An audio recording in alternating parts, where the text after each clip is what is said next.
daming bayan. Ilang OFWs maagang nagbalik Pilipinas para sa Pasko. Mga pasahero sa NAIA, nako Sister L, dagsana dahil sila ay kumanta ngayon ng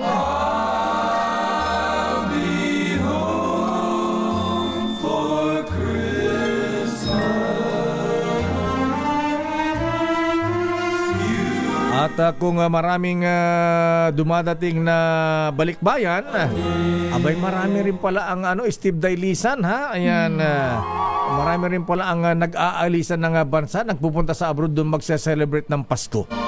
Artist number 15, Dalagang Bukid. Giselle Ricafort, please come in. Giselle. Lakay, nagsimula ng dumagsa yung mga pasahero dito sa Ninoy Aquino International Airport ilang araw bago sumapit ang Kapaskuhan. Sinabi ng Manila International Airport Authority na pumalo na sa 140,000 hanggang 150,000 ang arawang pasahero sa NAIA simula nitong December 15 at inaasahan pa raw na papalo sa 156,000 sa arawan sa December 22. Mahaba na laga yung pila sa mga check-in counter sa parehong domestic at international flight ng paliparan. Ayon sa mga nakapanayam nating OFW dito, maaga silang umuwi pa Pilipinas upang makaiwas daw sa siksik ang pila at mas matagal nilang makapiling ang kanilang mga pamilya. Ilan din sa kanila ang nagpabook ng flight sa gabi ng weekdays para daw makaiwas sa exodus naman tuwing weekend. Nagdagdag na yung Office for Transportation Security ng 100 screening officer dito sa NAIA at activated na rin 24/7 yung OTS Transport Security Operation Center para sa monitoring at pag-uulat ng anumang untoward incident. Pakinggan natin yung ating mga nakapanayam. Para po hindi kami mahirapan sa biyahe ng mga na madidelay yung mga flights. Tsaka, syempre, para makapag-prepare at mas mahabang panahon kasama mga pamilya. Para hindi kasi crowded. So, uwi na lang makaga. Para hindi maabutan ng traffic. Ayun, ano ito? Ito si Giselle Ricafort para sa Deezer H. Giselle, sila ba ay papalabas ng bansa o papunta ng probinsya? Hindi lakay mga OFW yung dalawang nakapanayam natin. Galing Singapore lakay at sa may Kuala Lumpur. Sila'y pauwi sa probinsya lakay ngayon.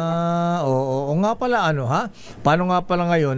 Paano ang booking nila? Dapat bago umalis from Singapore o kaya Kuala Lumpur nakabook na rin yung domestic flight nila kung saan probinsya. Oo, correct lakay. Ganun yung advisable lakay. Ganun yung paghimok din sa mga pasahero. Kahit lakay sa mga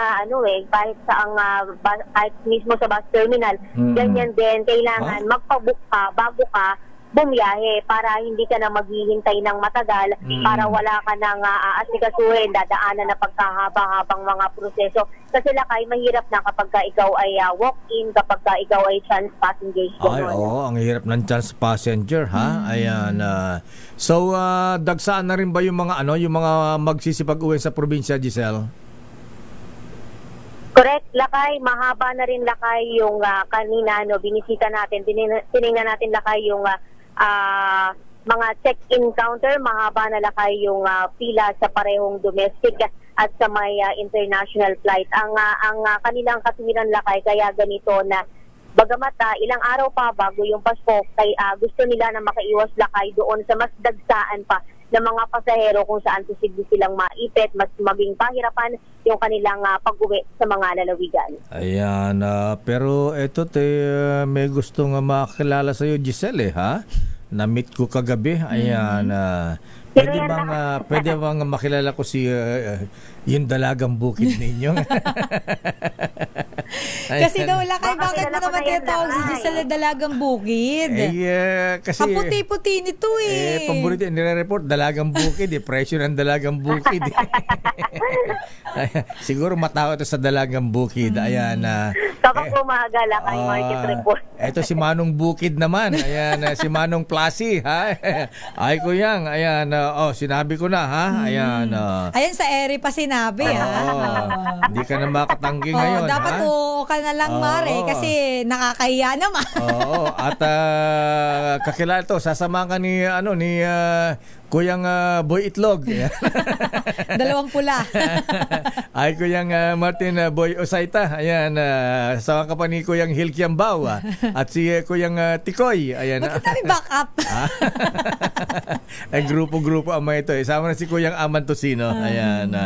Sige, sabi ko, naku, after Christmas na siguro, after holidays na, ha? Oh. Busy ang Dalagang Bukid. Dalagang Bukid at gusto pa mag-New Year sa sa Yelo, sa Sapporo, Japan. Okay, maraming salamat. Teka muna, magkano 1 kilo ng Dalagang Bukid ngayon? Ang 1 kilo lakay ng Dalagang Bukid ngayon doon sa Pasay City Public Market, bumaba na kahit sa 250 pesos. Ba? Dating 350 pesos lakay. Baka nang binaba. Ang laki na ibinaba. Baka naman bilasana yan. Malaki ang... Hindi ba pula mata, Hindi naman Mare? lakay, maganda naman yung klase. Okay. Pero kasi lakay, pa iba-iba din talaga yung presyuhan eh. Pero mas maraming palengke, lalo na sa Southern Metro Manila lakay, dito sa Metro Manila, yun talagang lagpas o nasa 300 yung kada kilo ng Dalagang Bukid. Bibihira tayong makakita ng 250 pesos, ng 280 pesos. Alin mas mahal sa galunggong? Ang galunggong lakay ay bumaba na rin lakay sa 260 hanggang 280 pesos. Dati yan, pumapalo na may 300. Ayan, mga misis. misis. Pagkatikit lakay, hindi nagkakalayo yung presyo ng Dalagang Bukid at ng pangmasang isda, yung galunggong. Parang hindi na yan pangmasang presyo na yan. Hindi na rin. Kanina nga tawagin nyo sa bansag na pangmasa dahil hindi na rin afford ng ating mga kababayan. Oo, kaya binibiro isda na lang yung dilata eh. Ayan. Yun, wala pang ulo, wala pang tinik. Ayan. Di ba? Walang May tapon. sabaw pa. Hindi na kailangan iluto. Kain agad. Okay, maraming salamat Miss Giselle. Regards daw, kasama ni ko yung Placy. Ayan, Placy. Ayan, Placido is din. Parang Pavarotti. Ayan, Placido. Ayan. Placy. Salamat lakay si Sir L. Ito si Giselle Ricaport para sa DZRH. Una sa Pilipinas, una sa Pilipino. Daming bayan. Maraming salamat